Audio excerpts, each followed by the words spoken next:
కూడా ఆ రోజు చెప్పింది ఏంటంటే అవసరమైతే పొడిగిస్తామని చెప్పారు.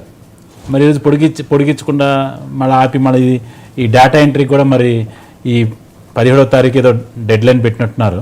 ఈ 17వ తారీఖు లోపు ఈ డేటా ఎంట్రీని కూడా ఏ విధంగా చేయగలుగుతారు? దాంట్లో ఎన్ని రకాల తప్పులు, ఇప్పుడు ఇంతకుముందు ధరణ ఏదైతే ఏ విధంగా మనం చూసి ప్రజలు ఏ విధంగా ఇబ్బందులు పడ్డారు, అదేవిధంగా మళ్ళీ ఇదే పరిస్థితిలో అయ్యో రామా అనుకుంటూ మళ్ళీ మా అప్లికేషన్ సరిగ్గా ఎంటర్ కాలేదని లేదా మా డీటెయిల్స్ రాలేదని మా అన్ని కాగితాలే కాబట్టి నాకు తెలిసినంత వరకు ఎవరికి కూడా ఎక్నాలజ్మెంట్ ఇచ్చింది మరి నాకైతే ఐడియా లేదు.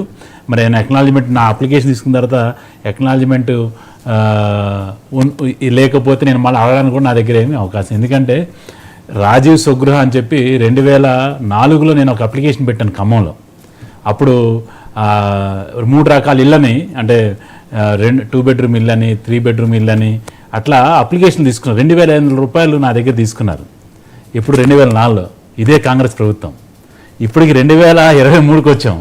ఆ అప్లికేషన్ ఏమైందో అప్పుడు 2,500 లెక్క నాలాంటి వాళ్ళు చాలామంది అప్పుడప్పుడే మేము జీవితాల్లోకి వచ్చి అప్పుడప్పుడే చిన్న చిన్న ఉద్యోగాలు చేసుకుంటూ మేము మా జీవితాన్ని ప్రారంభించాం. అప్పుడు పెళ్ళిళ్ళు అయ్యి ఈ రోజు వరకు ఆ డబ్బులు అతిగతి లేదు. నేను మళ్ళీ కాంగ్రెస్ ప్రభుత్వం వచ్చింది కాబట్టి వారిని మళ్ళీ ఒకసారి మా అప్లికేషన్ల పరిస్థితిని మా దగ్గర తీసుకుని డబ్బుల పరిస్థితిని అడగాలని ప్రయత్నం చేస్తున్నాం. మా డబ్బులు 2,500 రూపాయలు ఆ రోజు ఏదైనా 5 సంవత్సరాలు డబ్బులు ఫిక్స్డ్ డిపాజిట్ చేస్తే ఈ పాటికి కనీసం 20,000 25,000 అయ్యేది. ఇటువంటి చాలామంది డబ్బులు తీసుకున్నారు ఆ రోజుల్లో. ఆ ఇల్లు స్వగృహ గురించి అని చెప్పి ఖమ్మంలో ఇంతవరకు ఒక్క స్వగృహ కట్టింది 60 కోట్లు పెట్టి కట్టింది. ఈరోజు కూడా పాడుపడిపోయి 15 సంవత్సరాలు అయిపోయింది. మొన్న కూడా మేము రిక్వెస్ట్ ఇచ్చాం, దాన్ని అతిగతి లేకుండా పోయింది మన బీఆర్ఎస్ ప్రభుత్వం. మరి వాటిని ఈ యొక్క కాంగ్రెస్ ప్రభుత్వం ఏం చేస్తుందో చూడాలి. బాలాజీ గారు ఏంటి అసలు అప్లికేషన్ గడువు ముగిసింది, అలాగే దాదాపు 1 కోటి పైచీలకు అప్లికేషన్స్ వచ్చాయి, డాటా ప్రక్రియ కూడా స్టార్ట్ అయిపోతుంది. ఏంటి మీ అభిప్రాయం దీనిపైన?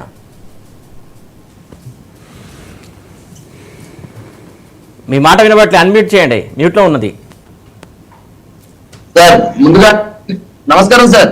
నమస్తే అండి, కంటిన్యూ. ముందుగా 99 టీవీ ప్రేక్షకులకి ప్యానెల్ పెద్దలకి నమస్కారం. ఇప్పుడే వాసుదేవరావు గారు ఏదైతే గుర్తు చేస్తా ఉన్నారో, మా దగ్గర మదార్ అని ఎంప్లాయీ ఉన్నాడు, వారు కూడా రాజీవ్ స్వగృహకి అప్పుడు 5,000 రూపాయలు కట్టారట. వారి అప్లికేషన్ తో పాటుగా మదార్ అప్లికేషన్ కూడా 5,000 రూపాయలని అది స్క్రూటీ చేస్తే కాంగ్రెస్ పార్టీ ప్రభుత్వం వచ్చింది కాబట్టి, ఎందుకంటే వెంటనే వారి యొక్క క్వశ్చన్ కి ఇప్పుడు నాకు ఇక్కడ నేను మిర్యాలు కూడా ఆ కాన్స్టెన్సీలో ఉన్నా, వారు మీరు వాసుదేవరావు గారు మాట్లాడుతూ ఉంటే వారు కూడా నాకు ఆ మాట చెప్పినారు. నేను ఏమంటే కాంగ్రెస్ పార్టీ అప్లికేషన్లు తీసుకోవడం, ఆ అప్లికేషన్లు మూలపడేటువంటి విధానాన్ని 2000లో చేసింది. ఇప్పుడు 2024 కూడా గదే చేస్తా ఉంది. సార్ ఇప్పుడు ఆన్లైన్ యుగం 99 టీవీలో నేను ద్వారా చెప్తా ఉన్నా, ఆన్లైన్ యుగంలో ప్రజలు క్యూలైన్లు నిలబెట్టలేదు సార్ నేను అంటా ఉన్నా. ఆన్లైన్ యుగం వచ్చింది, ప్రతి ఆన్లైన్ అప్లికేషన్ తీసుకుంటా ఉన్నాం. ఇవాళ ఎక్కడో మీటర్ నొక్కితే ఎక్కడో పైసలు పడతా ఉన్నవి. ఇటువంటి ఆన్లైన్ల కాలంలో ప్రజలు క్యూలైన్లు నిలబెట్టి ఆధార్ సెంటర్ల వద్ద, బ్యాంకు కేంద్రాల వద్ద, ఇలా గ్రామ పంచాయతీ కేంద్రాల వద్ద ఇలా పడగాపులు కాస్తూ అంటే తమ కూలీలన్నీ వదులుకొని పేదలని వాళ్ళందరూ కూడా రోజు 1000 రూపాయలు సంపాదించుకుంటే వాళ్ళ కుటుంబం గడుస్తుంది. అటువంటి పేదల్ని ఇవాళ అన్ని ఆఫీసుల వద్ద నిలబెట్టి ఇంకొక పాపగడ కూడా జరుగుతా ఉంది. ఎవరైతే ఇందులో దళారులు బ్రోకర్లు జొరబడి అప్లికేషన్ అంతా ఒక్క దగ్గర ఉంచుకుంటున్నారు. ఉంచుకొని 40 రూపాయలు ఇస్తే ఇస్తా, 50 రూపాయలు ఇస్తే అప్లికేషన్ ఇస్తా అని చెప్పేసి దళారుల దందా మొదలైంది. అంటే మీరు మా గౌరవ ముఖ్యమంత్రి తొలి ముఖ్యమంత్రి కేసీఆర్ గారు చెప్పారు, రేపు కాంగ్రెస్ పార్టీ వస్తే దళాల రాజ్యం వస్తుంది, రేపు కాంగ్రెస్ పార్టీ వస్తే ప్రజలు క్యూలైన్ నిలబెడతారు అని చెప్పినట్టే ఇలా గదే తెచ్చారు. పరిపాలన మార్పు వచ్చింది అంటే ఇదే మార్పు వచ్చింది. నేను ఏమంటున్నానంటే వాళ్ళు విమర్శించడం కాదు, ఇలా ఆన్లైన్ యుగంలో మీరు ఒకవేళ మీరు రైతు భరోసా నిధులే ఇవ్వాలని మీకు ఉన్నట్టయితే ప్రేమ, ఆల్రెడీ రైతు భరోసా రైతు బంధు నిధులు వస్తా ఉన్నవి. 68 లక్షల మంది రైతాంగం డాటా ఆన్లైన్ లో ఉంది. మీరు ఇంకెవరు కొత్త వాళ్ళు ఉంటే వాళ్ళు చేర్చుకోండి. ఒకవేళ పాత వాళ్ళు ఒకవేళ తగ్గించాలి, 10 ఎకరాలకే కటా పెట్టుకోవాలనుకుంటే 5 ఎకరాలకే కటా పెట్టుకుంటే దానికి ఒక ఛాన్స్ ఉంది. రేషన్ కార్డులు ఉన్నాయండి, రేషన్ కార్డులకు అప్లికేషన్ ఎందుకండి? ఆల్రెడీ రేషన్ కార్డులు ఆల్రెడీ ఉన్న రేషన్ కార్డులు ఉన్నవి.